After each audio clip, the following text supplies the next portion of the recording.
উদযাপন হচ্ছে প্রাণের উৎসব পয়লা বৈশাখ। রমনা বটমূলে বর্ষবরণের অনুষ্ঠান, মঙ্গল শোভাযাত্রায় হাজারো মানুষের ঢল।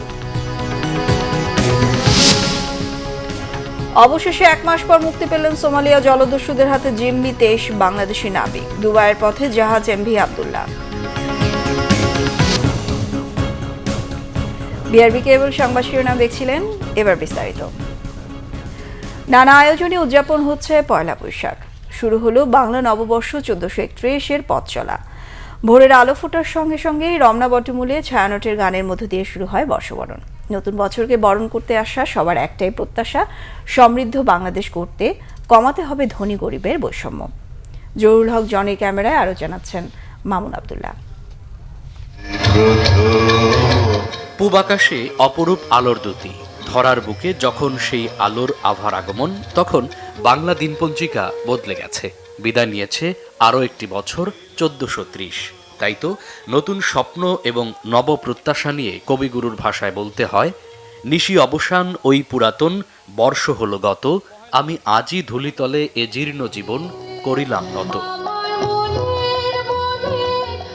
ভোর 6:15টায় ছায়ানটের গানের মধ্য দিয়ে বরণ করে নেওয়া হয় 1431 বঙ্গাব্দকে। এই ঐতিহ্যটাকে আমাদেরকে ধারণ করতে হবে এবং চর্চা করতে হবে, এই জন্যই এখানে আসা। এই দিনটাতে প্রভাতে এই সময়ে এখানে আসবো না, এটা ভাবতেই পারি না। আমি বাঙালি হিসেবে মনে করি আমার এই প্রোগ্রামে অ্যাটেন্ড করা দরকার। পয়লা বৈশাখের সৌন্দর্য ও গানের সুর শুনতে এসেছি। প্রতি বছরই এখানে আসি, এমনকি আমার মা বাবার সাথেই আসি। ঈদে কোথাও বের হইনি, বাচ্চারা বের হওয়ার জন্য খুব বিরক্ত করতেছে। কোথায় যাবো বলছে, রমনা যাবো, কিন্তু চলো রমনা যাই। হাজারো মানুষের আনন্দময় উপস্থিতি, সাংস্কৃতিক আগ্রাসনের মোকাবেলায় বাঙালির প্রাণের এই উৎসব সবার মন ও মননে জায়গা করে নেবে, এমনটাই প্রত্যাশা তাদের। আমি আশা করছি এই পুরো বছরটাই আমার আরো ভালো যাবে। মন প্রাণ থেকে আসলে একটা টান থাকে বাঙালির উৎসবটাকে জন্য। আমাদের প্রতিবারই আসা হয়, প্রতি বছর আসা হয়।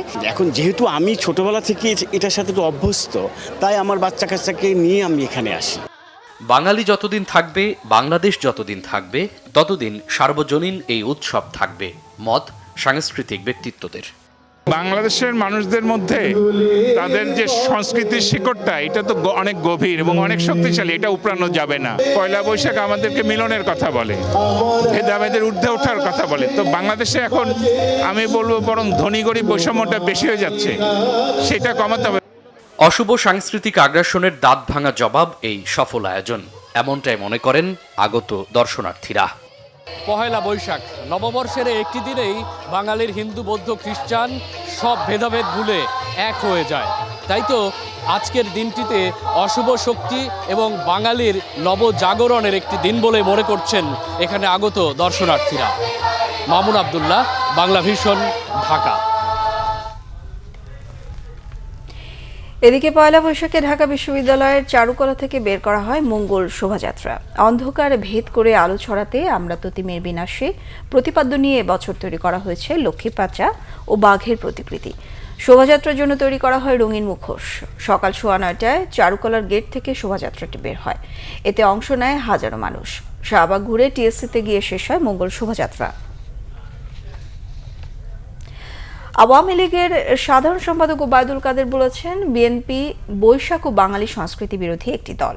এরা জঙ্গিবাদের পৃষ্ঠপোষক, তাই এদের প্রতিহত করা হবে। পুরান ঢাকার বাহাদুর শাহ পার্কে আওয়ামী লীগ আয়োজিত বাংলা নববর্ষের শোভাযাত্রা উদ্বোধন অনুষ্ঠানে তিনি এসব কথা বলেন। ওবায়দুল কাদের আরও বলেন, বিএনপি বাইরের সাম্প্রদায়িকতা আর হৃদয়ে পাকিস্তান, এরা দেশীয় সংস্কৃতি সহ্য করতে পারে না বলে অভিযোগ করেন আওয়ামী লীগের সাধারণ সম্পাদক। ওবায়দুল কাদের আরও বলেন, বাংলাদেশের জন্মের ইতিহাস আর চেতনা বিরোধী শক্তি বিএনপি। বাংলাদেশকে বাঁচাতে হলে বাঙালি সংস্কৃতিকে বাঁচিয়ে রাখতে হবে বলে মনে করেন তিনি। শেখ হাসিনার নেতৃত্বে বাঙালি সংস্কৃতিকে বহতা নদীর মতো এগিয়ে নিয়ে যাওয়ার প্রত্যয় ব্যক্ত করেন আওয়ামী লীগের সাধারণ সম্পাদক। জঙ্গিবাদের পৃষ্ঠপোষক বিএনপিকে শেখ হাসিনার নেতৃত্বে পরাজিত করা হবে বলে হুঁশিয়ারি দেন ওবায়দুল কাদের। জঙ্গিবাদের পৃষ্ঠপোষক সে বিএনপি হচ্ছে বাঙালি সংস্কৃতির, বাংলাদেশ রাষ্ট্রের চেতনার, মুক্তিযুদ্ধের প্রতিপক্ষ, শত্রু। এই শত্রু পক্ষকে আসুন শেখ হাসিনার নেতৃত্বে মুক্তিযুদ্ধের চেতনায় বাঙালির ঐতিহ্যবাহী চেতনায় আমরা এই অপশক্তিকে প্রতিহত করি, পরাজিত করি। অবশেষে সোমালিয়ার জলদস্যুদের কবল থেকে বাংলাদেশি জাহাজ এমভি আবদুল্লাহ 23 নাবিক সহ মুক্তি পেয়েছে। বিষয়টি নিশ্চিত করেছে জাহাজটির মালিকপক্ষ কেএসআরএম গ্রুপের মিডিয়া উপদেষ্টা মিজানুল ইসলাম। তবে কত ডলার মুক্তিপণ দেওয়া হয়েছে তা তাৎক্ষণিকভাবে জানা যায়নি। গত 12 মার্চ ভারত মহাসাগর থেকে 23 নাবিক সহ বাংলাদেশি জাহাজটি ছিনতাই করে সোমালিয়ার জলদস্যুরা। এরপর তারা জাহাজটি সোমালিয়া উপকূলে নিয়ে যায়। নিজ দেশের উপকূলে নেয়ার 9 দিনের মাথায় জলদস্যুরা মুক্তিপণের জন্য জাহাজের মালিকপক্ষ কেএসআরএম গ্রুপের সঙ্গে যোগাযোগ করে। নানা পর্যায়ে দর কষাকষির পর দস্যুদের সঙ্গে সমঝোতা আলোচনা চূড়ান্ত পর্যায়ে পৌঁছেছিল বলেও ঈদের আগে আভাস দিয়েছিল জাহাজটির মালিকপক্ষ। সব নাবিক সহ জাহাজটি মুক্তি পাওয়ার পর জাহাজটি সংযুক্ত আরব আমিরাতের উদ্দেশ্যে রওনা হয়েছে। গত 12 মার্চ জাহাজটি মোজাম্বিক থেকে কয়লা নিয়ে সংযুক্ত আরব আমিরাতে যাওয়ার পথে 23 নাবিক সহ জলদস্যুর কবলে পড়ে। এই ছিল এখনকার মতো। পরের সংবাদ সকাল 11টায়। এছাড়া বাংলাভিশন সংবাদ ও সংবাদ সংশ্লিষ্ট অনুষ্ঠান দেখতে ভিজিট করুন www.bbnews24.com ও facebook.com/banglavisionnews। সাবস্ক্রাইব করুন youtube.com/banglavisionnews। সঙ্গে থাকায় ধন্যবাদ সবাইকে।